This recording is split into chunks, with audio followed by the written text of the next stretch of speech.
Halo sahabat cerita Momo. Bisakah kalian bayangkan, di hari paling bahagia dalam hidupmu di depan ratusan tamu undangan, kamu dipermalukan habis-habisan oleh ibu mertuamu sendiri? Hanya karena aku, Wulan, hanyalah seorang lulusan SD. Aku dianggap tak pantas, tak selevel dengan putranya yang seorang bos di perusahaan besar. Malam itu, aku merasa semua impianku hancur. Tapi, mereka tidak tahu bahwa di balik status lulusan SD-ku, tersimpan sebuah rahasia yang akan membuat mereka sekeluarga syok dan bersujud di hadapanku. Cerita ini mengajarkan kita bahwa jangan pernah meremehkan seseorang dari latar belakangnya. Karena kamu tidak pernah tahu siapa yang sebenarnya ada di hadapanmu. Yuk, kita mulai ceritanya. Di sebuah gang sempit yang bersih di pinggiran kota, ada sebuah rumah kecil dengan teras yang selalu dipenuhi tumpukan kain perca dan benang aneka warna.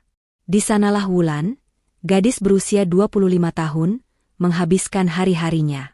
Wajahnya berseri meski hanya bermodalkan keringat dari tangannya sendiri. Lulusan SD, itulah cap yang selalu melekat padanya, namun Wulan tidak pernah merasa malu. Ia menjadikan keterbatasannya sebagai motivasi. Dari tangannya yang terampil, lahirlah boneka kain, tas jinjing, dan dompet mungil yang dijualnya di pasar mingguan. Namanya sudah terkenal di kalangan pedagang kecil, dan produknya selalu habis tak bersisa. Suatu sore, Wulan sedang menjahit boneka dengan penuh ketekunan. Di seberang jalan, seorang pria muda bersetelan rapi melangkah keluar dari mobil mewah. Dia adalah Edo, pria yang berhasil membalikan takdirnya sendiri dari nol, hingga menjadi CEO di perusahaan raksasa, Pundi Arta Group. Edo dikenal sebagai sosok yang cerdas dan berwibawa. Namun, di balik jas mahalnya, ia merasa muak dengan kehidupan sosialita Jakarta yang penuh kepalsuan. Ia merasa lelah dengan para wanita yang mendekatinya, hanya karena status dan kekayaannya. Edo sedang dalam perjalanan pulang dari pertemuan bisnis yang membosankan di luar kota, dan macet parah membuatnya nekat memotong jalan lewat gang-gang kecil. Tumben macetnya begini, gumam Edo pada supirnya, Pak Budi. Iya, Pak. Ada perbaikan jalan di depan, jawab Pak Budi sambil menghela napas. Saat mobil mereka merayap pelan, pandangan Edo tertuju pada Wulan. Wajahnya yang damai, tangannya yang cekatan, dan senyum kecil yang menghiasi bibirnya saat ia berhasil menyelesaikan jahitan terakhir pada sebuah boneka. Ada sesuatu yang berbeda dari Wulan. Ia terlihat begitu tulus, begitu nyata, di tengah dunia Edo yang penuh kepura-puraan. Tanpa berpikir panjang, Edo meminta Pak Budi menepi. Edo turun dari mobil. Aroma khas perkotaan di gang itu terasa lebih menenangkan daripada parfum mahal di kantornya. Ia berjalan pelan mendekati Wulan. "Halo," sapa Edo, suaranya lembut. Wulan terkejut. Ia mengangkat kepala dan mendapati seorang pria tampan berdiri di hadapannya. "Oh, halo, Mas. Ada yang bisa saya bantu?" tanyanya sopan, sedikit kikuk. "Boneka-boneka ini buatanmu?" tanya Edo, menunjuk tumpukan boneka dengan mata berbinar. "Iya, Mas. Ini usaha kecil saya," jawab Wulan, tersipu malu. "Kebetulan hari ini sisa beberapa. Kalau mau beli, saya kasih harga spesial." Edo tersenyum. Senyum tulus yang jarang ia tunjukkan. "Saya tidak mau beli. Saya mau semua," kata Edo, membuat Wulan terkejut. "Saya sedang mencari hadiah untuk panti asuhan yang akan saya kunjungi besok. Bisakah kamu menyiapkan 50 boneka?" Wulan terdiam, matanya membelalak. 50? "Iya. Dan kalau kamu mau, saya juga ingin kamu ikut ke sana. Saya mau anak-anak di sana tahu siapa yang membuat boneka-boneka indah ini," ajak Edo. Wulan merasa jantungnya berdebar. Ia tidak pernah membayangkan akan bertemu orang seperti Edo. Awalnya ia ragu, tetapi tatapan tulus dari mata Edo membuatnya luluh. "Boleh, Mas. Tapi saya tidak punya uang untuk transportasi ke sana." Edo tertawa kecil. "Jangan khawatir. Nanti saya jemput." Sejak pertemuan itu, Wulan dan Edo menjadi dekat. Edo sering mengunjungi Wulan di gangnya. Ia tidak peduli dengan komentar teman-temannya yang menyebutnya aneh, karena sering menghabiskan waktu di tempat yang sederhana. Edo justru menemukan kebahagiaan sejati saat duduk di teras kecil itu, mendengarkan cerita Wulan tentang kehidupan, tentang mimpi, dan tentang kebahagiaan yang sederhana. Suatu hari, Edo mengajak Wulan ke sebuah kafe mewah. Di tengah percakapan, Wulan merasa tidak nyaman. Ia menatap Edo dengan tatapan serius. "Mas Edo, saya harus jujur. Saya hanya lulusan SD. Pendidikan saya tidak sebanding dengan Mas. Orang-orang akan mengira saya hanya memanfaatkan Mas." Edo menghela napas, ia menggenggam tangan Wulan. "Wulan, dengar. Aku tidak peduli kamu lulusan apa. Aku mencintai kamu apa adanya. Aku muak dengan orang-orang yang hanya menilai dari latar belakang. Aku mencintai Wulan yang tulus, yang pekerja keras, yang hatinya begitu baik." Wulan terharu. Ia tidak pernah menyangka akan menemukan cinta yang begitu tulus. Sementara itu, di balik kerudung rahasia, Wulan adalah seorang CEO dan investor besar yang menggunakan nama samaran Wulan Paramita untuk mendanai berbagai proyek di perusahaan-perusahaan besar, termasuk Pundi Arta Group, tempat Edo bekerja. Wulan sengaja menyembunyikan identitas aslinya karena ia ingin dihargai sebagai Wulan yang apa adanya, bukan sebagai sosok wanita sukses yang dikagumi banyak orang. Ia tidak ingin cinta yang ia dapatkan didasari oleh kekayaan. Hubungan mereka pun semakin serius. Edo merasa Wulan adalah belahan jiwanya. Ia yakin, Wulan adalah wanita yang tepat untuk menemani hidupnya. Suatu sore, Edo membawa Wulan ke sebuah taman yang sepi. Ia berlutut di hadapan Wulan, mengeluarkan kotak beludru merah. "Wulan, mungkin ini terlalu cepat, tapi aku tidak ingin membuang waktu. Aku yakin, kamu adalah wanita yang dikirimkan Tuhan untukku. Maukah kamu menikah denganku?" Mata Wulan berkaca-kaca. Ia tidak bisa berkata-kata. Ia hanya mengangguk pelan, air mata haru mengalir di pipinya. Edo tersenyum bahagia, ia memeluk Wulan erat. Namun, kebahagiaan itu tidak berlangsung lama. Keesokan harinya, Edo memberanikan diri untuk memperkenalkan Wulan kepada ibunya. "Hani. Bu, aku ingin memperkenalkan seseorang. Ini Wulan, calon istriku," kata Edo. Hani menatap Wulan dari ujung kepala hingga ujung kaki dengan tatapan meremehkan. "Calon istri? Kamu serius, Du?" tanyanya, suaranya dingin dan menusuk. "Siapa dia? Kenapa kamu tidak pernah cerita sebelumnya? Dari penampilannya saja, ibu sudah tahu dia bukan dari kalangan kita." Hani melangkah mendekati Wulan, ia menatap Wulan dengan tatapan sinis. "Kamu pasti sudah tahu kalau anak saya ini seorang bos, kan? Kamu pasti ingin memanfaatkan kekayaan anak saya, kan?" "Bu, jangan bicara begitu," potong Edo, suaranya meninggi. "Wulan tidak seperti itu." Hani tertawa sinis. "Coba tanya dia. Kamu lulusan apa, Nak? Anak saya ini lulusan S2 dari luar negeri. Apa kamu pantas bersanding dengannya?" Wulan menunduk, matanya berkaca-kaca. Ia tidak bisa berkata-kata. Hani tersenyum puas melihat Wulan yang terdiam. "Anakku tidak akan menikah dengan wanita yang tidak selevel dengannya. Batalkan pernikahan ini."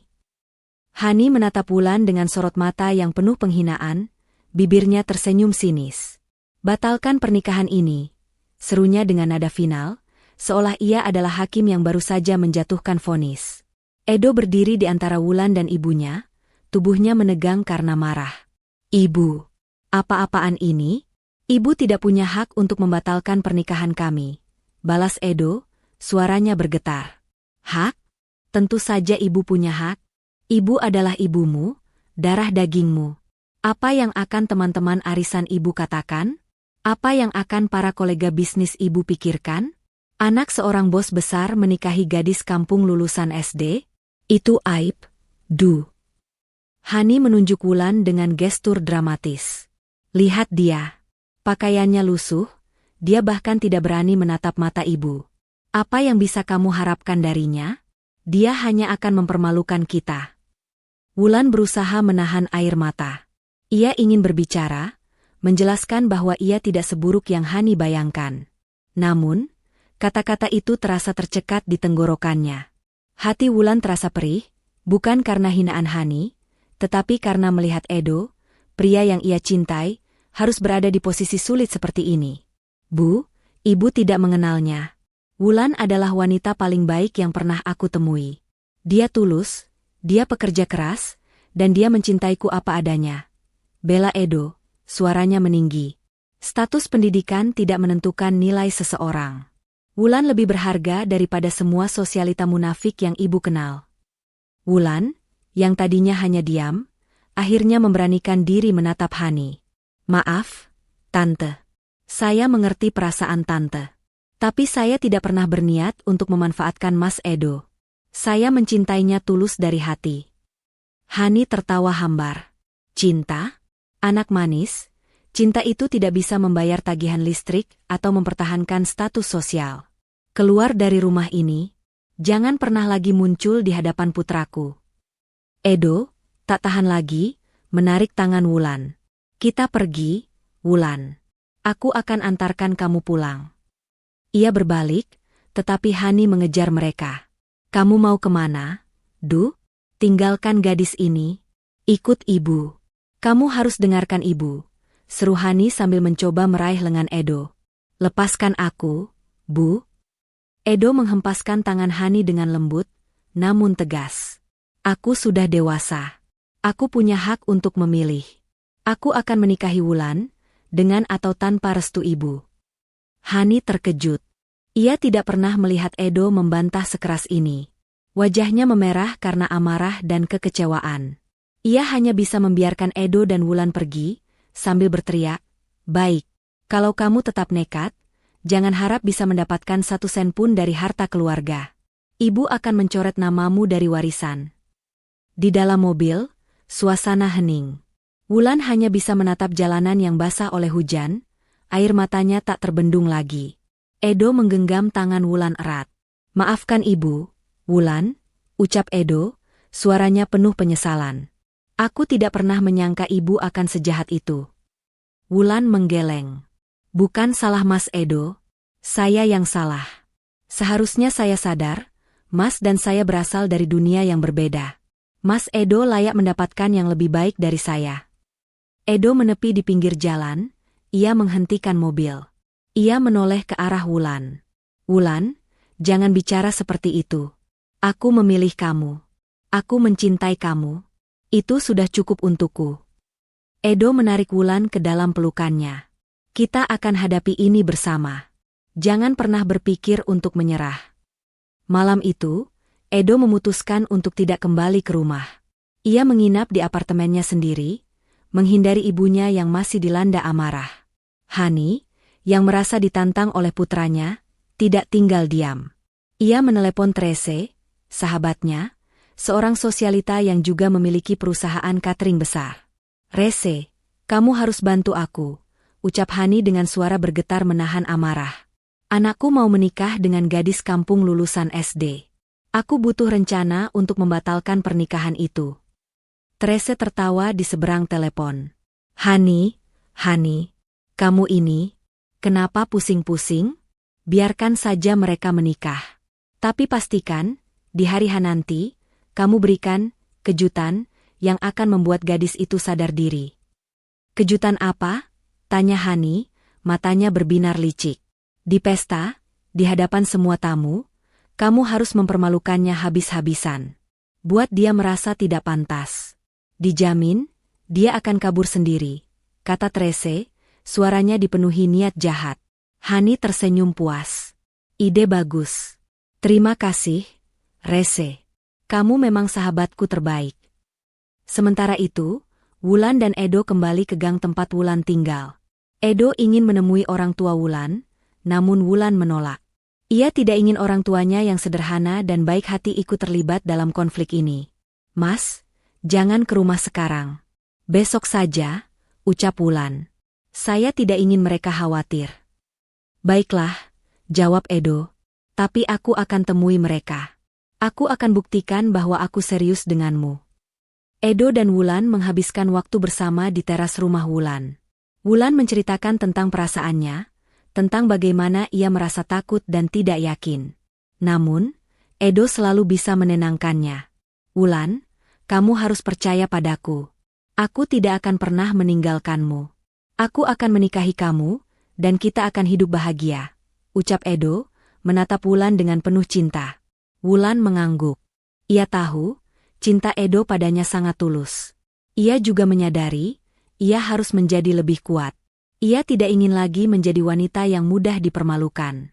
Ia akan membuktikan bahwa cinta mereka lebih kuat dari prasangka apapun.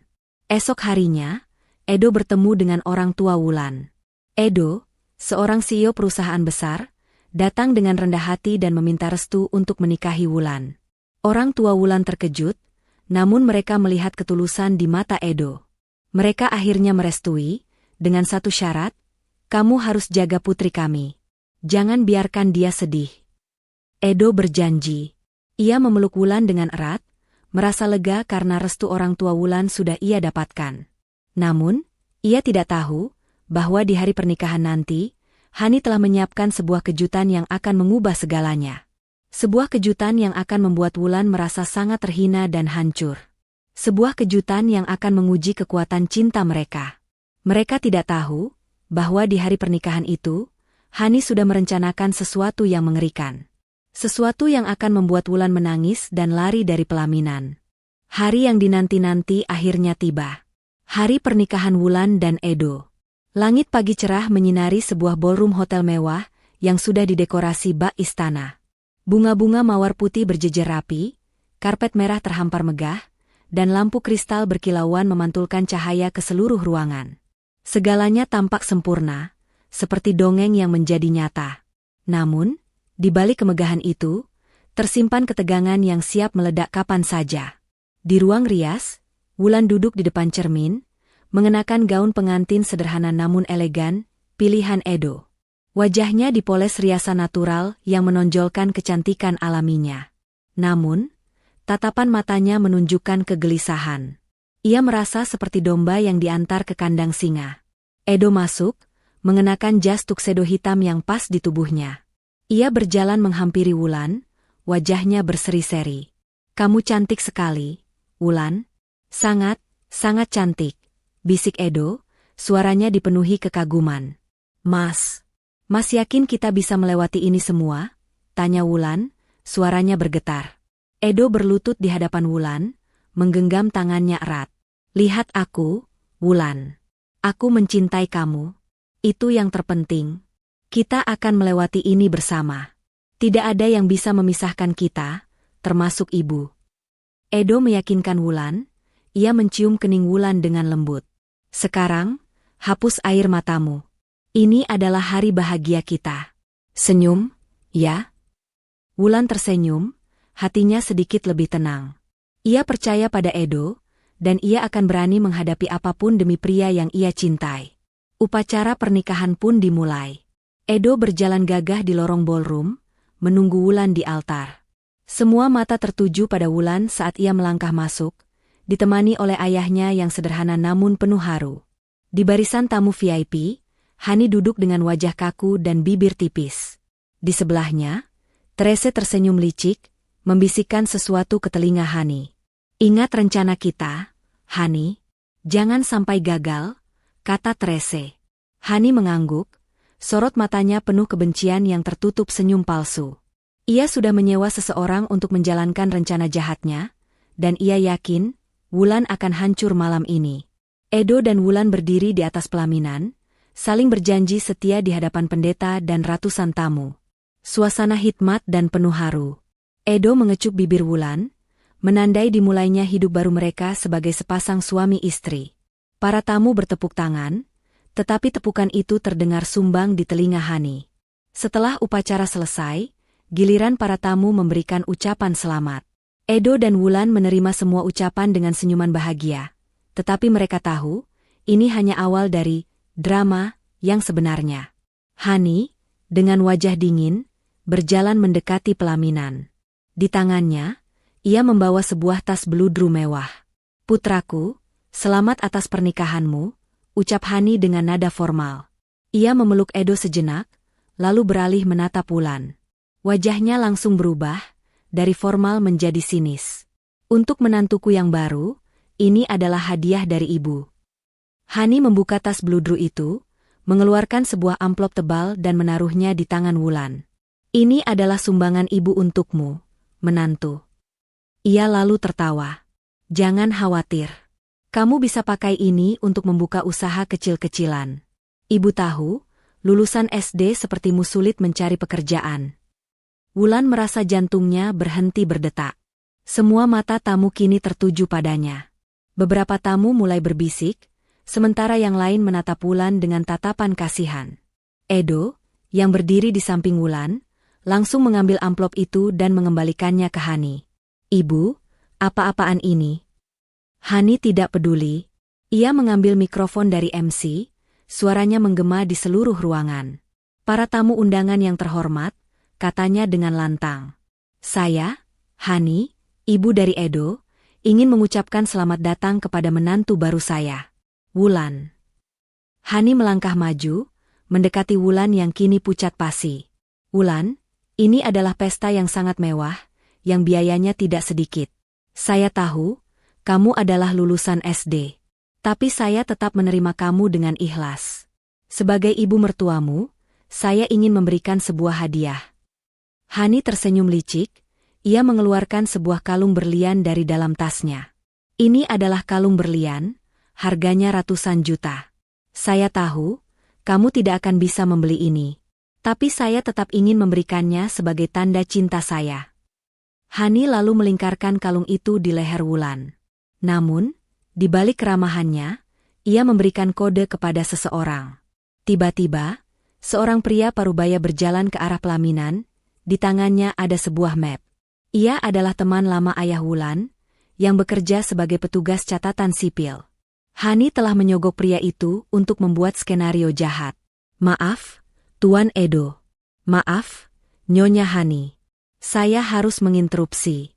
Ada kesalahan pada berkas pernikahan ini, kata pria itu.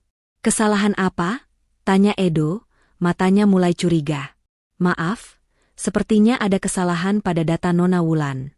Nona Wulan, benar Anda hanya lulusan SD? Tanya pria itu, dengan nada sok serius. Wulan terkejut. Ia mengangguk. Iya, benar. Pria itu menghela napas. Maaf, Tuan Edo. Saya tidak bisa melanjutkan upacara pernikahan ini. Karena, data Nona Wulan, tidak sepadan dengan data Tuan Edo. Ia lalu menatap Wulan. Nona Wulan, saya sudah berbicara dengan Hani, ibu dari Tuan Edo. Hani berpesan kepada saya.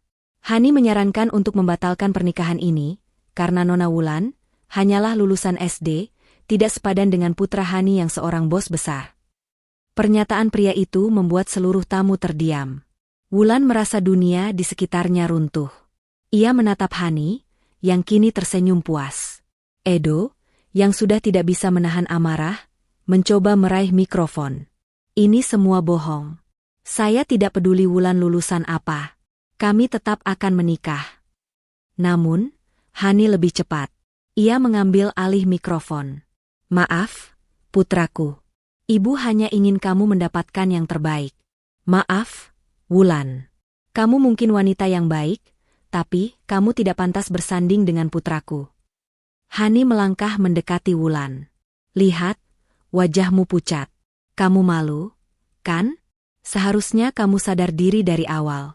Aku bisa memberikanmu uang, perhiasan, tapi tidak dengan kehormatan. Kamu tidak memiliki kehormatan yang sepadan dengan putraku. Wulan tidak bisa berkata-kata. Hatinya hancur. Ia menatap Edo dengan tatapan kosong, air matanya sudah mengalir deras. Ia tidak sanggup lagi berada di sana.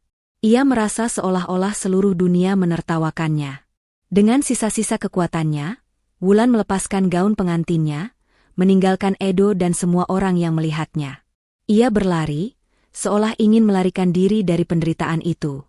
Edo, yang terkejut, mencoba mengejar Wulan, tetapi Hani menahannya. Lepaskan aku, Bu, teriak Edo, amarahnya sudah mencapai puncak. Jangan, Du, biarkan dia pergi. Dia tidak pantas untukmu. Edo melepaskan tangan Hani dengan paksa, ia melangkah maju. Namun, sudah terlambat. Wulan sudah hilang dari pandangannya. Babak belur, Wulan terus berlari. Ia tidak tahu kemana ia harus pergi. Ia merasa hancur, terhina, dan tidak berdaya. Ia hanya ingin menghilang. Ia hanya ingin melupakan semua rasa sakit ini. Wulan terus berlari, napasnya tersengal-sengal, air mata membasahi wajahnya yang sudah tidak lagi berhiaskan riasan pengantin. Gaun putih yang tadinya melambangkan kesucian dan kebahagiaan, kini terasa bagai beban berat yang menyesakan. Setiap langkahnya adalah cerminan dari hati yang hancur. Setiap tatapan kasihan dari para tamu yang ia lewati bagai sayatan pisau yang tajam. Ia tidak peduli lagi dengan siapapun, yang ia inginkan hanyalah lari sejauh-jauhnya, melarikan diri dari rasa malu dan sakit yang tak tertahankan. Tiba di pintu keluar, ia melihat ayahnya yang berdiri termangu, wajahnya pucat pasi. "Wulan, Nak?" bisik ayahnya, mencoba menggapai putrinya. Namun, Wulan tidak sanggup. Ia menggeleng pelan dan terus berlari ke jalanan yang ramai. Ia butuh waktu sendirian, butuh tempat untuk menyembunyikan luka yang menganga. Ia tidak ingin melihat siapapun, bahkan ayahnya sendiri. Ayah Wulan hanya bisa menatap punggung putrinya yang semakin menjauh dengan air mata yang mulai mengalir. Sementara itu, di dalam ballroom, keramaian pesta berubah menjadi keheningan yang mencekam. Edo berdiri mematung di atas pelaminan, amarah dan kepanikan beradu di dadanya. Ia telah membiarkan Wulan pergi. Tanpa ragu, ia melepaskan jasnya dan berlari mencari Wulan. Namun, langkahnya dihentikan oleh Hani yang kini tersenyum puas. "Sudah, Du. Biarkan dia pergi. Ibu sudah bilang, dia tidak pantas untukmu," kata Hani, suaranya tenang namun penuh kemenangan. Edo menatap ibunya dengan sorot mata yang dipenuhi kebencian. "Kenapa, Bu? Kenapa ibu tega melakukan ini? Wulan tidak pernah menyakiti ibu. Dia wanita paling tulus yang pernah aku kenal. Ibu tidak punya hati." Hani tertawa hambar. "Edo, ibu melakukan ini demi kebaikanmu. Ibu tidak mau kamu menyesal nanti. Wanita lulusan SD tidak akan bisa menjadi pendamping hidupmu. Ibu sudah siapkan wanita yang jauh lebih baik dari Wulan. Dia cantik, pintar, dan berasal dari keluarga terpandang." "Cukup, Bu," teriak Edo, suaranya menggelegar. "Ibu tidak bisa membeli cinta. Ibu tidak bisa membeli kebahagiaan. Ibu sudah menghancurkan hidupku. Bu, mulai sekarang, saya tidak akan pernah lagi mengakui ibu sebagai ibu saya." Edo melepaskan tangan Hani dengan kasar, ia melangkah maju. Namun, Hani memanggilnya. "Kamu mau pergi kemana, Du? Apa kamu tahu siapa yang sudah ibu undang? Mereka adalah kolega bisnis ibu. Kalau kamu pergi, ibu akan dipermalukan di depan mereka semua." Edo tidak peduli. Ia terus berjalan, ia tidak ingin lagi melihat wajah Hani. Ia hanya ingin menemukan Wulan. Ia harus menemukan Wulan dan menjelaskan segalanya. Ia harus membuktikan bahwa cintanya lebih besar dari semua penghinaan yang telah ia terima. Di luar hotel, Edo melihat ayahnya berdiri di pinggir jalan. Ayahnya hanya bisa menggeleng pelan, ia tahu apa yang terjadi. Ayahnya tidak bisa berbuat apa-apa, ia hanya bisa menatap putranya dengan tatapan kosong. Edo tidak berkata apa-apa, ia hanya terus berlari. Ia harus menemukan Wulan.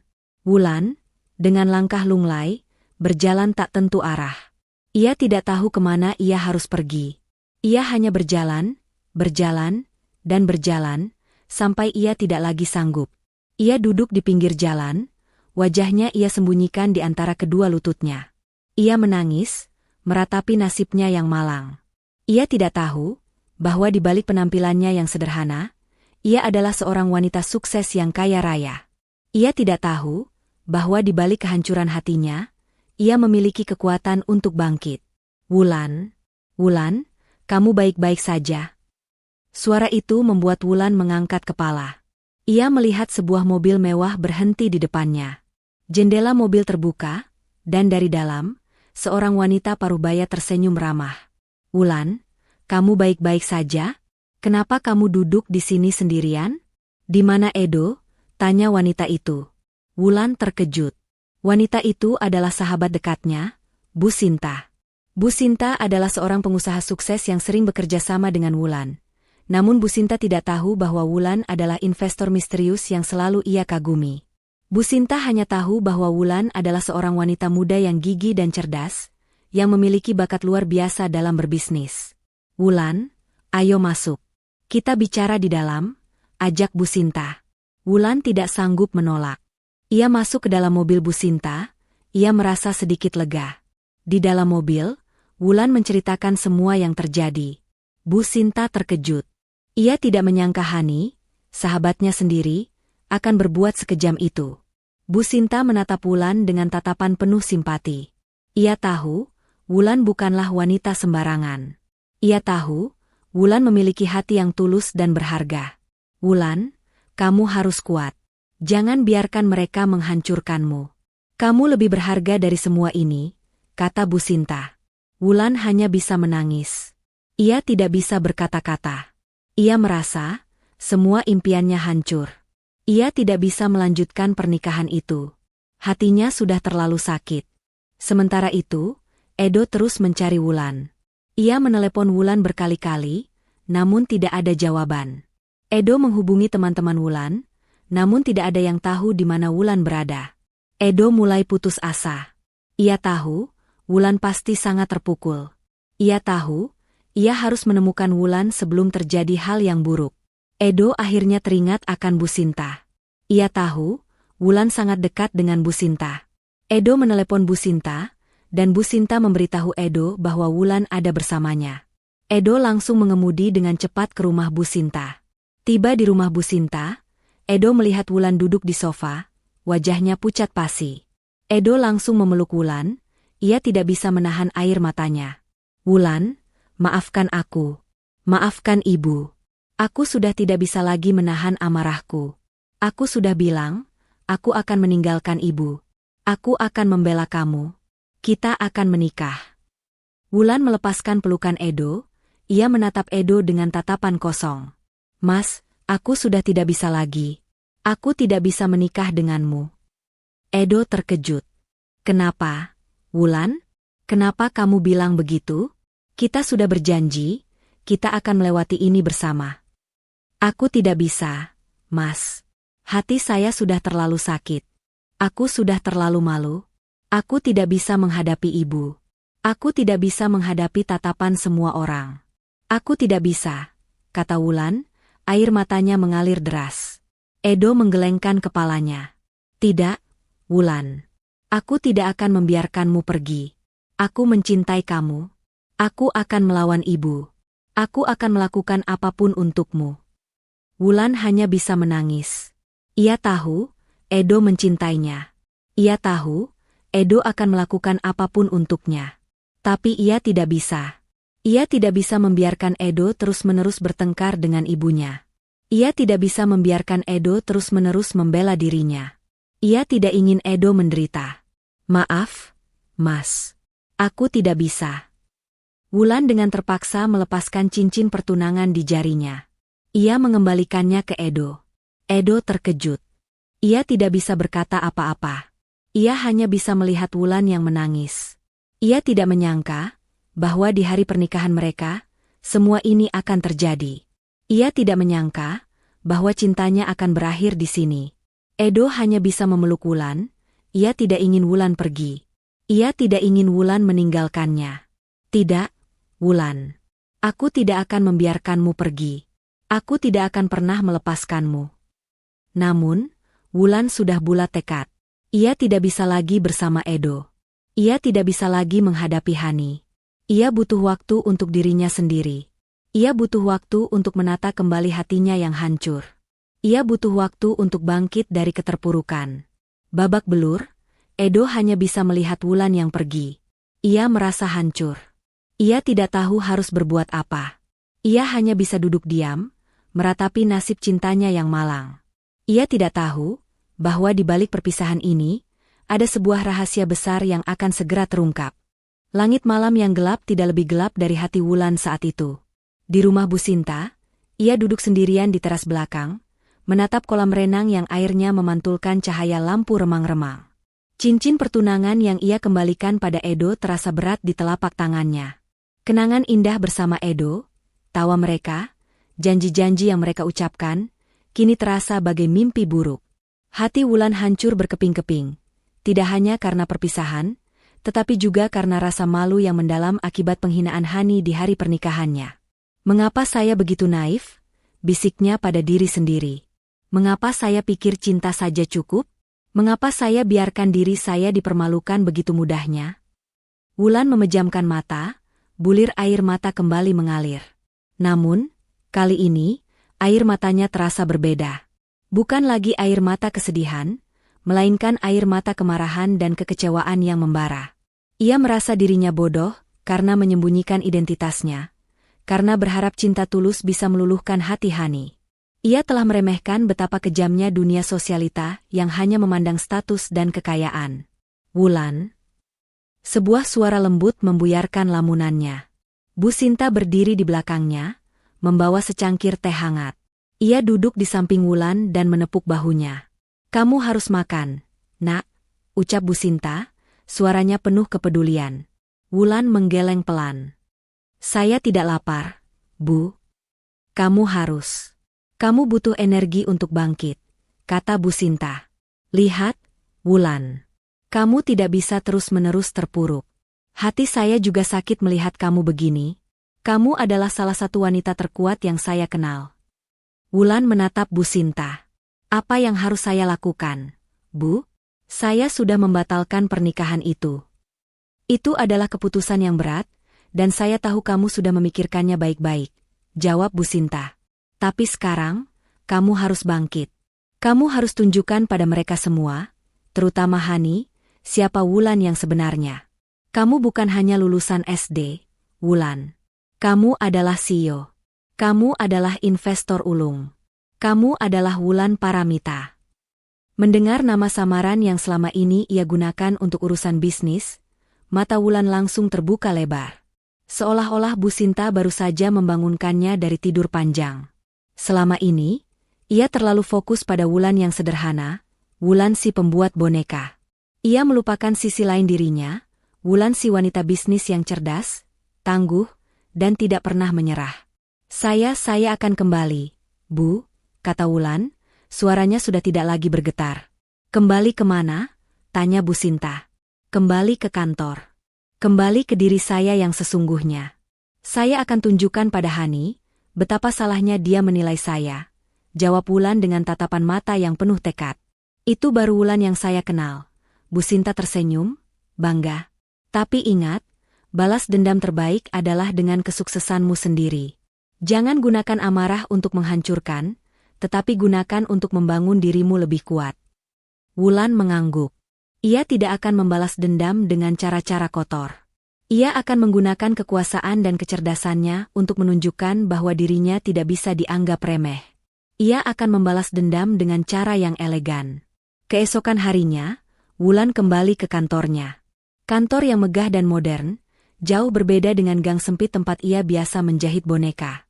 Ia disambut oleh Ardi, sekretaris setianya yang selama ini menjaga rahasianya. "Nyonya Wulan, saya dengar kabar burung tentang pernikahan Nyonya. Saya sangat menyesal," kata Ardi, wajahnya penuh kekhawatiran. Wulan tersenyum tipis. "Sudah lupakan itu, Ardi. Sekarang kita fokus pada pekerjaan. Ada yang harus kita selesaikan." Wulan duduk di kursi kebesarannya, di hadapannya terbentang monitor besar yang menampilkan grafik dan laporan keuangan. Ia memulai rencananya. Ia meminta Ardi untuk menyelidiki semua proyek yang didanai oleh perusahaannya di Pundi Arta Group, perusahaan tempat Edo bekerja. Wulan tahu, selama ini ia menjadi investor terbesar, dan ia memiliki kekuatan untuk mengendalikan proyek-proyek itu. "Tolong siapkan laporan lengkap tentang kondisi keuangan Pundi Arta Group, terutama yang terkait dengan proyek-proyek kita," perintah Wulan. "Saya ingin tahu semuanya, sampai ke detail terkecil." Sementara itu, di kantor Pundi Arta Group, Edo sedang diliputi kegalauan. Pikirannya tidak fokus pada pekerjaan. Ia terus mencoba menghubungi Wulan, tetapi nomornya tidak aktif. Edo merasa hampa, kosong, dan sangat menyesal. Ia tahu, ia telah gagal melindungi Wulan. "Edo." Suara ayahnya, Pak Jono, membuyarkan lamunannya. "Ada apa, Ayah? Kamu ini kenapa?" "Ayah dengar, kamu bertengkar lagi dengan Ibu?" tanya Pak Jono, wajahnya penuh kekhawatiran. "Ayah tidak tahu apa yang Ibu lakukan di hari pernikahan, Ayah. Dia mempermalukan Wulan di depan semua orang. kata Edo, suaranya bergetar menahan amarah. Ayah tidak bisa melihat betapa jahatnya ibu. Pak Jono menghela napas. Ayah tahu. Tapi ibu melakukannya demi kebaikanmu. Demi kebaikanku? Ayah pikir aku bahagia? Teriak Edo. Aku mencintai Wulan, ayah. Dan ibu menghancurkan semuanya. Pak Jono hanya bisa menepuk bahu putranya. Sudah, sabar. Ayah akan bicara dengan ibumu. Namun, di balik semua konflik itu, Pundi Arta Group sedang menghadapi masalah besar. Salah satu proyek unggulan mereka, yang didanai oleh investor misterius, Wulan Paramita, tiba-tiba terancam ditarik pendanaannya. Ini adalah langkah pertama Wulan. Ia menggunakan kekuatan finansialnya untuk memberi Hani dan keluarganya pelajaran tentang siapa yang sesungguhnya memegang kendali. Di rumahnya, Hani sedang duduk santai dengan Trese, membicarakan kesuksesannya memisahkan Edo dari Wulan. Kau lihat, Rese, idemu berhasil. Gadis kampung itu kabur seperti tikus yang ketakutan. Hani tertawa puas.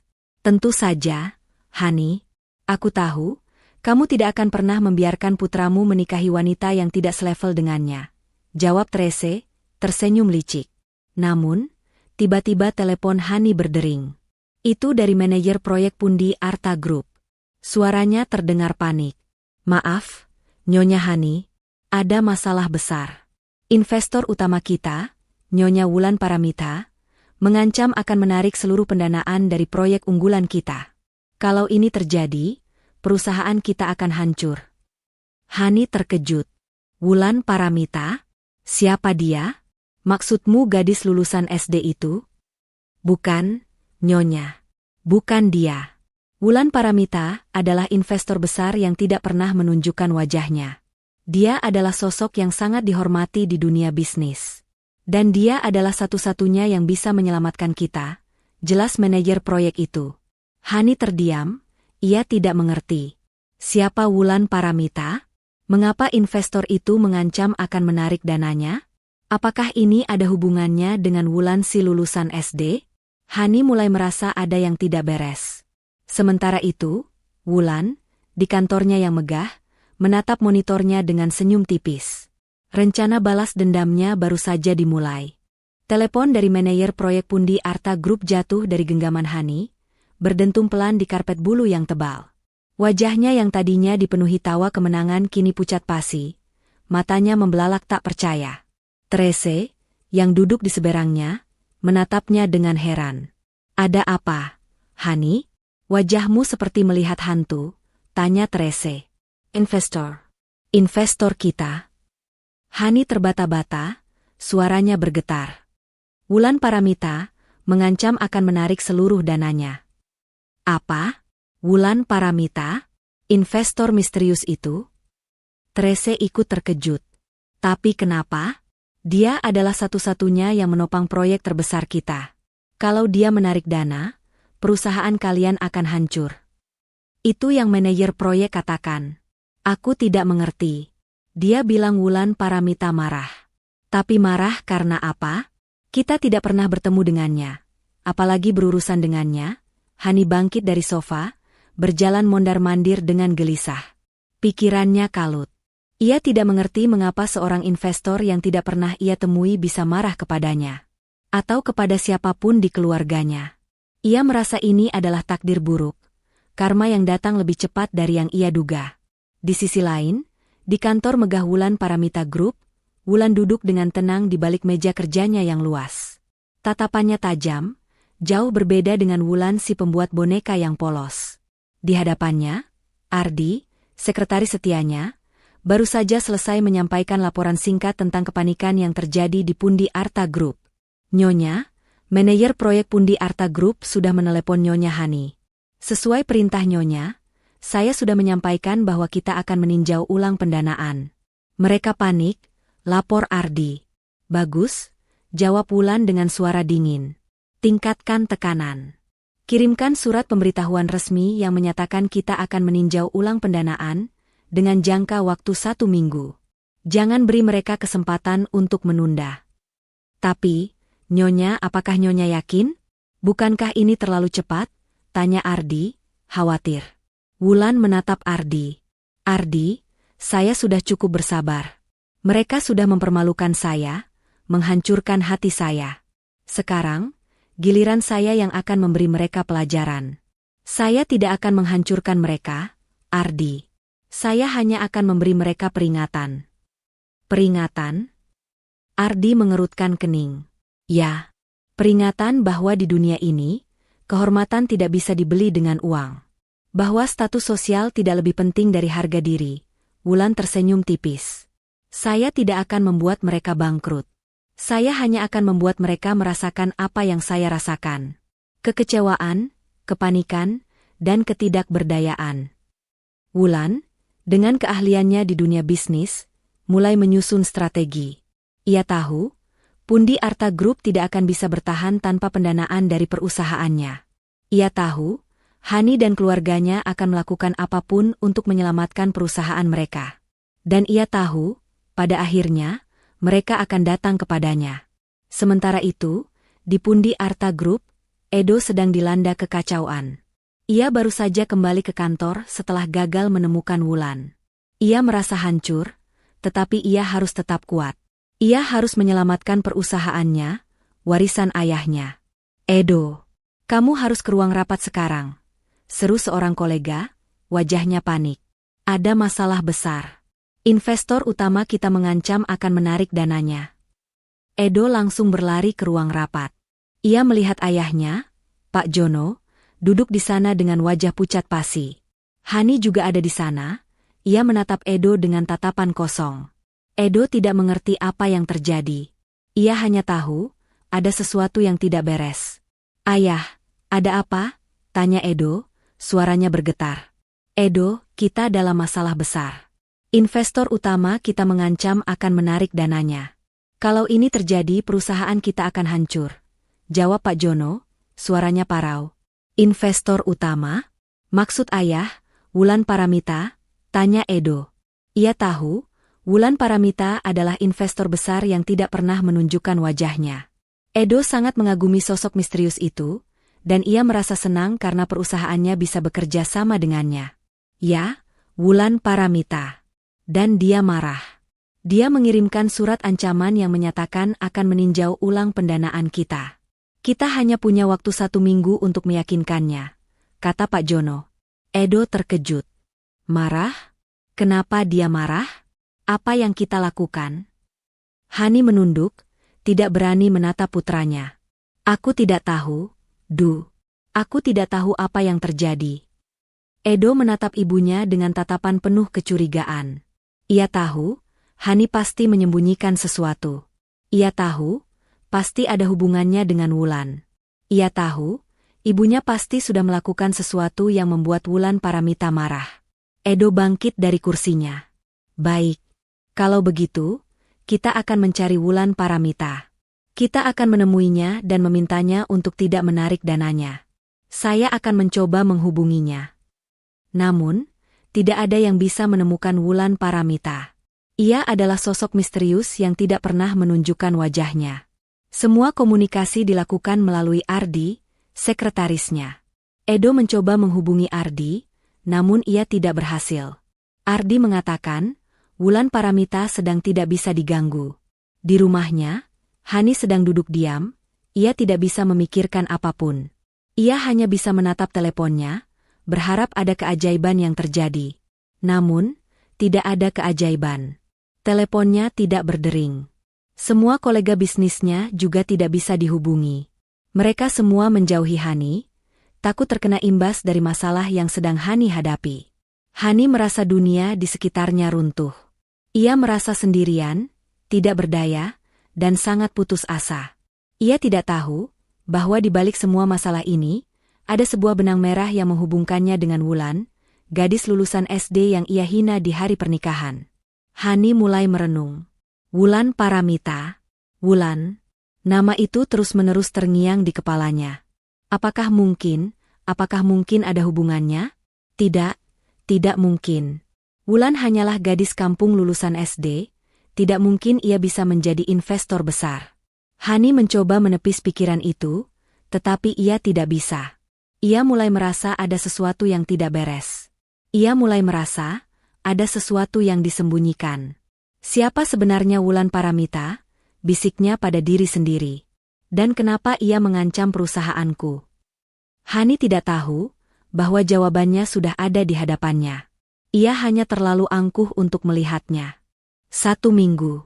Jangka waktu 1 minggu itu terasa seperti 1 detik bagi Hani dan keluarganya. Pundi Arta Group, perusahaan yang selama ini menjadi kebanggaan mereka, kini berada di ujung tanduk. Ancaman Wulan Paramita bukan sekadar gertakan. Secara perlahan, namun pasti, Wulan menggerogoti stabilitas keuangan perusahaan. Saham perusahaan anjlok. Para investor kecil mulai panik dan menjual saham mereka, memperparah krisis. Bank-bank yang selama ini menjadi mitra setia tiba-tiba menolak permohonan pinjaman baru. Pintu-pintu relasi bisnis yang dulu terbuka lebar, kini tertutup rapat. Semua itu adalah hasil dari siasat Wulan, yang bergerak dalam bayangan, mengendalikan arus keuangan perusahaan dari jauh. Di rumahnya yang besar, Hani tidak lagi bersantai sambil minum teh mewah. Wajahnya yang biasanya dipenuhi riasan kini pucat dan kusam. Kerutan-kerutan halus di wajahnya terlihat jelas, cerminan dari kekhawatiran yang tak henti-hentinya. Ia mencoba menghubungi teman-teman sosialitanya, berharap ada yang bisa membantunya. Namun, setiap telepon yang ia hubungi, selalu berakhir dengan penolakan halus. Hani, maafkan aku, tapi aku tidak bisa membantumu. Suamiku bilang, Pundi Arta Group sedang dalam masalah besar. Aku tidak mau ikut-ikutan, kata salah satu temannya. Hani, aku dengar perusahaanmu bangkrut. Kasihan sekali. Padahal aku baru saja mau mengajakmu berlibur ke Eropa, kata teman lainnya, suaranya dipenuhi nada mengejek. Hani membanting teleponnya, air mata mengalir di pipinya. Ia merasa sendirian, tidak berdaya, dan sangat terhina. Ia tahu, teman-teman sosialitanya tidak pernah benar-benar tulus. Mereka hanya bersamanya karena status dan kekayaannya. Sekarang, saat ia jatuh, mereka semua meninggalkannya. Hani mulai menyadari betapa kosongnya hidupnya selama ini. Di kantor Pundi Arta Group, Edo dan Pak Jono sedang berada di ruang rapat, wajah mereka tegang. Di hadapan mereka, tumpukan laporan keuangan yang menunjukkan kerugian besar. Edo, kita harus melakukan sesuatu. Perusahaan kita tidak akan bertahan lebih dari sebulan, kata Pak Jono, suaranya parau. Aku tahu, Ayah. Aku sudah mencoba mencari investor lain. Tapi tidak ada yang mau membantu kita. Mereka semua takut dengan Wulan Paramita, jawab Edo, wajahnya lelah. Wulan Paramita. Pak Jono menghela napas. Siapa sebenarnya dia? Mengapa dia begitu membenci kita? Edo menatap ayahnya. Aku tidak tahu, Ayah. Tapi aku punya firasat. Ini ada hubungannya dengan Wulan. Dengan Wulan calon istriku. Pak Jono terkejut. Maksudmu, gadis lulusan SD itu? Tidak mungkin. Dia tidak punya kekuatan sebesar itu. Aku tidak tahu, Ayah. Tapi aku merasa, ini bukan kebetulan, jawab Edo. Ia bangkit dari kursinya dan berjalan ke jendela. Ia menatap keluar jendela, pikirannya kalut. Ia tidak tahu bahwa di balik semua masalah ini, ada sebuah benang merah yang menghubungkannya dengan wanita yang ia cintai, Wulan. Sementara itu, di rumahnya, Hani sedang duduk diam, ia tidak bisa memikirkan apapun. Ia hanya bisa menatap foto pernikahannya dengan Pak Jono, foto yang menunjukkan betapa bahagianya mereka dulu. Ia merasa, semua kebahagiaannya hancur karena kesombongan dan keangkuhannya. Tiba-tiba, teleponnya berdering. Itu adalah manajer proyek Pundi Arta Group. Nyonya Hani, maaf, saya harus mengabarkan. Kita sudah bangkrut. Semua proyek kita dihentikan. Para karyawan sudah mulai mengundurkan diri. Hani terkejut. Ia menjatuhkan teleponnya. Ia tidak bisa berkata-kata. Ia hanya bisa menatap foto pernikahannya, air matanya mengalir deras. Ia tidak tahu harus berbuat apa. Ia tidak tahu kemana ia harus pergi. Ia merasa, semua impiannya hancur. Ia merasa, semua kebahagiaannya hilang. Hani hanya bisa duduk diam, meratapi nasibnya yang malang. Ia tidak tahu bahwa di balik semua penderitaan ini, ada sebuah benang merah yang menghubungkannya dengan Wulan.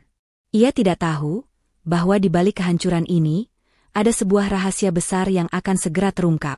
Ia tidak tahu bahwa ia akan segera bersujud di kaki Wulan, wanita yang ia hina di hari pernikahan. Di kantor yang megah, Wulan duduk dengan tenang di balik meja kerjanya. Hari-hari yang ia habiskan di sini jauh berbeda dengan hari-hari yang ia jalani di gang sempit tempat ia menjahit boneka. Hari ini, ia adalah Wulan Paramita, sosok yang disegani di dunia bisnis. Sang pemilik Wulan Paramita Group yang kini menguasai hampir seluruh lini bisnis di kota. Kabar kebangkrutan Pundi Arta Group telah sampai di telinganya. Ardi, sekretaris setianya, baru saja melaporkan bahwa perusahaan itu resmi dinyatakan pailit. Sahamnya anjlok, seluruh proyek dihentikan, dan para karyawan berbondong-bondong mengundurkan diri. Wulan merasa puas, tetapi di sisi lain, ia merasa kasihan pada Edo. Ia tahu Edo adalah korban dari keangkuhan ibunya, Hani. Tiba-tiba, Ardi masuk. Nyonya, ada 2 orang yang datang. Mereka bilang dari Pundi Arta Group. Mereka sangat mendesak ingin bertemu dengan Nyonya. Wulan tersenyum tipis. Suruh mereka masuk, Ardi. Ini adalah saat yang saya nantikan. Wulan duduk dengan tenang, matanya menatap ke pintu. Tidak lama kemudian, pintu terbuka. Masuklah Edo dan ayahnya, Pak Jono. Wajah mereka terlihat kusam dan lelah, jauh dari kesan angkuh yang dulu mereka miliki. Mereka berjalan dengan langkah gontai, seolah-olah beban berat menghimpit bahu mereka. Selamat datang, Tuan Edo. Selamat datang, Tuan Jono, sapa Wulan dengan suara dingin, tanpa senyum. Edo dan Pak Jono terkejut. Mereka tidak menyangka akan bertemu dengan Wulan di tempat itu. Mereka tidak menyangka bahwa Wulan Paramita yang selama ini mereka cari, adalah Wulan, gadis lulusan SD yang mereka hina. Wulan, jadi kamu? Kata Edo, suaranya bergetar. Ya, Edo. Saya Wulan Paramita, jawab Wulan, ia tersenyum sinis. Investor yang selama ini Anda cari, yang sudah membantu perusahaan Anda, dan yang sudah menghancurkannya. Edo tidak bisa berkata-kata. Ia hanya bisa menatap Wulan dengan tatapan kosong. Ia tidak menyangka bahwa Wulan yang ia kenal adalah sosok yang sangat kaya dan berkuasa. Ia tidak menyangka bahwa Wulan menyembunyikan identitas aslinya. Wulan, saya tidak mengerti. Kenapa kamu melakukan ini? Tanya Edo, suaranya penuh kekecewaan. Kenapa? Anda tanya kenapa? Wulan tertawa hambar. Apakah Anda lupa, Edo? Apa yang ibu Anda lakukan di hari pernikahan kita? Dia mempermalukan saya di depan semua orang. Dia menghina saya karena saya hanya lulusan SD. Dia menghancurkan hati saya. Saya tidak pernah menghina ibu Anda. Saya tidak pernah meminta harta kalian. Saya hanya ingin menikah dengan Anda karena saya mencintai Anda apa adanya. Tetapi apa yang saya dapatkan? Penghinaan, rasa malu, dan sakit hati yang tidak bisa saya lupakan. Edo menunduk, air matanya mulai mengalir. Ia merasa bersalah. Ia merasa bodoh karena tidak menyadari kebenaran ini. Ia merasa, ia telah gagal melindungi Wulan. Wulan, saya minta maaf. Saya tidak tahu. Saya tidak tahu bahwa kamu. Kata Edo, suaranya serak. Tidak tahu? Tentu saja Anda tidak tahu. Anda terlalu sibuk dengan pekerjaan Anda. Anda terlalu sibuk dengan ibu Anda. Anda tidak pernah peduli dengan perasaan saya, kata Wulan, matanya berkaca-kaca. Tidak, Wulan. Saya peduli. Saya mencintai kamu, teriak Edo. Wulan menggelengkan kepalanya. Cinta? Cinta apa yang Anda maksud, Edo?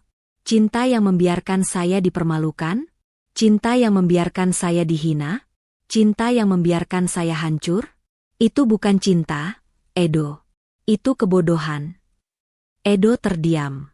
Ia tidak bisa berkata apa-apa. Ia hanya bisa menatap Wulan, air matanya mengalir deras. Ia merasa, ia telah kehilangan Wulan. Ia merasa, ia telah kehilangan segalanya. Sementara itu, Pak Jono, yang hanya diam, akhirnya angkat bicara. Wulan, kami minta maaf. Saya tidak menyangka bahwa kamu adalah sosok yang sangat berkuasa. Saya tahu, kami sudah berbuat salah. Tapi tolong, jangan hancurkan perusahaan kami. Kami mohon. Wulan menatap Pak Jono. Tuan Jono, Anda adalah ayah yang baik. Anda tidak pernah menghina saya. Tapi, Anda membiarkan istri Anda menghina saya. Anda membiarkan istri Anda menghancurkan saya. Dan itu adalah kesalahan terbesar Anda. Pak Jono menunduk. Ia tidak bisa berkata apa-apa. Ia merasa bersalah. Ia merasa bodoh karena tidak bisa mengendalikan istrinya. Wulan bangkit dari kursinya. Saya tidak akan membantu Anda, Tuan Jono. Saya tidak akan membantu Anda, Edo. Saya sudah terlalu sakit hati. Saya sudah terlalu kecewa. Satu-satunya alasan saya melakukan ini adalah untuk memberikan pelajaran pada Hani dan semua orang yang meremehkan orang lain. Saya ingin membuktikan bahwa kehormatan tidak bisa dibeli dengan uang, dan status sosial tidak lebih penting dari harga diri. Wulan mengambil selembar kertas dari mejanya. Sekarang, berikan ini kepada Hani. Saya menunggu dia di sini. Saya ingin dia datang sendiri dan bersujud di kaki saya. Edo dan Pak Jono terkejut. Mereka tidak menyangka Wulan akan meminta Hani untuk bersujud di kakinya. Wulan memberikan kertas itu kepada Edo. Edo mengambilnya dengan tangan gemetar. Ia tidak bisa berkata apa-apa. Ia hanya bisa menatap Wulan, air matanya mengalir deras. Ia merasa, ia telah kehilangan Wulan. Ia merasa, ia telah kehilangan segalanya. Sekarang, pergi, kata Wulan. Saya menunggu dia. Edo dan Pak Jono keluar dari kantor Wulan dengan perasaan hancur. Mereka tidak menyangka bahwa Wulan yang mereka kenal adalah sosok yang sangat berkuasa. Mereka tidak menyangka bahwa Wulan menyembunyikan identitas aslinya. Mereka tidak menyangka bahwa Wulan akan membalas dendam dengan cara yang begitu elegan. Kini, Hani yang akan menghadapi Wulan secara langsung. Wulan telah menjebak Hani dalam permainannya sendiri. Hani akan dipaksa untuk menghadapi konsekuensi dari perbuatannya. Edo dan Pak Jono pulang ke rumah dengan langkah gontai, hati mereka hancur, dan pikiran mereka dipenuhi dengan pengungkapan yang baru saja mereka dengar. Wulan, gadis yang mereka hina dan remehkan, ternyata adalah Wulan Paramita, sosok investor yang sangat berkuasa. Kebangkrutan Pundi Arta Group, perusahaan yang telah mereka bangun dengan susah payah, adalah ulah Wulan. Ibu harus baca ini, kata Edo, suaranya parau, sambil menyerahkan selembar kertas dari Wulan kepada ibunya. Hani, yang sedang duduk di sofa dengan wajah kosong, mengambil kertas itu. Awalnya ia tidak peduli. Namun, saat ia membaca kalimat demi kalimat yang tertulis di sana, matanya membelalak tak percaya. Apa-apaan ini? Wulan? Gadis lulusan SD itu? Tidak mungkin. Kamu pasti bohong. Ini pasti akal-akalanmu saja. Teriak Hani, ia merobek kertas itu. Ibu, sadarlah, teriak Edo, suaranya meninggi. Wulan Paramita adalah Wulan. Investor yang selama ini kita cari, yang selama ini kita kagumi. Dia yang sudah menghancurkan perusahaan kita. Dan dia meminta ibu untuk datang ke kantornya. Dia ingin ibu bersujud di kakinya dan meminta maaf. Hani terdiam. Wajahnya pucat pasi. Ia tidak percaya. Ia mencoba menepis pikiran itu, namun hatinya merasa ada kebenaran di balik semua itu. Edo dan Pak Jono, yang selama ini selalu menjadi penyemangatnya, kini terlihat hancur. Hani merasa takut. Ia merasa semua keangkuhannya akan segera berakhir. Tidak. Aku tidak akan pernah bersujud pada gadis lulusan SD itu. Aku tidak akan pernah meminta maaf padanya. Aku lebih baik mati. Teriak Hani, air matanya mulai mengalir. Ibu. Kenapa ibu seangkuh ini? Kenapa ibu tidak pernah mau sadar? Wulan sudah memberikan kita pelajaran yang sangat berharga. Kita sudah kehilangan segalanya, Bu. Kita sudah kehilangan kehormatan. Kita sudah kehilangan segalanya, teriak Edo. Hani terdiam. Ia menatap Edo dan Pak Jono, matanya dipenuhi rasa takut. Ia merasa, ia telah kehilangan putranya, ia telah kehilangan suaminya, ia telah kehilangan segalanya. Edo. Ayah. Bisik Hani, Air matanya mengalir deras. Ibu. Ibu minta maaf. Edo dan Pak Jono hanya bisa menatap Hani. Mereka tidak bisa berkata apa-apa. Hani, dengan langkah gontai, berjalan ke kamarnya. Ia menatap cermin, ia melihat wajahnya yang kusam dan lelah. Ia melihat, ada kerutan-kerutan halus yang selama ini ia sembunyikan dengan riasan mahal. Ia melihat, betapa kosongnya hidupnya selama ini. Hani mengambil teleponnya, ia mencoba menghubungi Trese, sahabatnya. Namun, Trese tidak mengangkat teleponnya. Hani mencoba menghubungi teman-teman sosialitanya yang lain, namun tidak ada yang menjawab. Hani merasa sendirian, tidak berdaya, dan sangat putus asa. Ia mulai menyadari bahwa selama ini, ia hidup dalam dunia yang penuh kepalsuan. Hani, dengan langkah pelan, berjalan keluar dari rumah. Ia mengemudi mobilnya, ia tidak tahu kemana ia harus pergi. Ia hanya mengemudi, dan mengemudi, sampai ia tiba di sebuah gedung pencakar langit. Gedung Wulan Paramita Group. Dengan langkah ragu, Hani masuk ke dalam gedung. Ia berjalan ke resepsionis. "Saya ingin bertemu dengan Nyonya Wulan Paramita," kata Hani, suaranya bergetar. Resepsionis menatap Hani dari ujung kepala hingga ujung kaki. "Maaf, Nyonya. Nyonya tidak punya janji. Nyonya tidak bisa bertemu dengan Nyonya Wulan." Hani terkejut. Ia tidak menyangka akan diperlakukan seperti itu. Ia, Hani, seorang sosialita yang selama ini selalu dihormati, kini diperlakukan seperti orang biasa. Hani merasa malu, tetapi ia tidak bisa menyerah. Ia harus bertemu dengan Wulan. Ia harus meminta maaf pada Wulan. "Tolong, saya mohon. Saya harus bertemu dengannya," kata Hani, air matanya mulai mengalir. Tiba-tiba, seorang pria parubaya berjalan ke arah Hani. Itu adalah Ardi, sekretaris Wulan. "Nyonya, Nyonya Wulan sudah menunggu Anda," kata Ardi, suaranya dingin. Hani menghela napas lega. Ia berjalan mengikuti Ardi ke sebuah ruangan besar. Di sana, ia melihat Wulan duduk di kursi kebesarannya. Di sampingnya, berdiri Edo dan Pak Jono. Hani menunduk, ia merasa sangat malu. "Duduk, Nyonya Hani," kata Wulan, suaranya dingin. Hani duduk di kursi di hadapan Wulan. Ia tidak berani menatap wajah Wulan. Ia hanya bisa menunduk. "Nyonya Hani, saya tahu, Anda pasti sudah tahu siapa saya," kata Wulan. "Saya Wulan Paramita. Dan saya adalah gadis lulusan SD yang Anda hina di hari pernikahan." Hani tidak bisa berkata apa-apa. Ia hanya bisa menunduk. Air matanya mengalir deras. "Nyonya Hani, saya melakukan ini bukan karena saya ingin menghancurkan Anda. Saya melakukan ini karena saya ingin memberikan pelajaran pada Anda.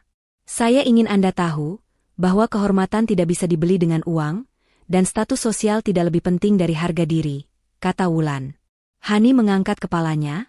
Ia menatap Wulan dengan tatapan penuh penyesalan. "Wulan, saya minta maaf. Saya minta maaf atas semua kesalahan saya. Saya minta maaf karena sudah menghina kamu. Saya minta maaf karena sudah menghancurkan hati kamu. Saya sungguh menyesal." Hani bangkit dari kursinya. Ia berlutut di hadapan Wulan, air matanya mengalir deras. "Saya mohon, Wulan. Saya mohon, maafkan saya. Saya mohon, jangan hancurkan perusahaan kami. Saya mohon." Wulan menatap Hani, air matanya juga mulai mengalir. Ia tidak menyangka, Hani akan bersujud di hadapannya. Ia merasa, balas dendamnya sudah terbalaskan. "Nyonya Hani, saya maafkan Anda. Saya memaafkan Anda. Tapi, saya tidak bisa membantu Anda," kata Wulan, suaranya bergetar. "Wulan, saya mohon. Saya mohon. Saya akan melakukan apapun yang kamu minta. Saya akan memberikan apapun yang kamu inginkan. Tapi tolong, jangan hancurkan perusahaan kami," kata Hani. Wulan menggelengkan kepalanya. "Saya sudah terlalu sakit hati, Nyonya Hani. Saya sudah terlalu kecewa. Saya tidak bisa membantu Anda." Edo dan Pak Jono, yang hanya diam, kini berjalan ke arah Hani. Mereka memeluk Hani, air mata mereka mengalir deras. Mereka tidak menyangka Hani akan bersujud di hadapan Wulan. Mereka tidak menyangka, Hani akan memohon maaf. "Wulan, saya mohon. Saya mohon," kata Hani, suaranya parau. Wulan menatap Hani, air matanya mengalir deras. Ia tahu, ia tidak bisa membantu Hani. Ia tahu, ia harus tetap kuat. Ia tidak boleh goyah. "Nyonya Hani, saya tidak bisa membantu. Saya tidak akan membantu. Tapi, saya akan memberikan Anda kesempatan. Kesempatan untuk memulai hidup baru. Kesempatan untuk menjadi orang yang lebih baik," kata Wulan. Hani terdiam. Ia tidak mengerti.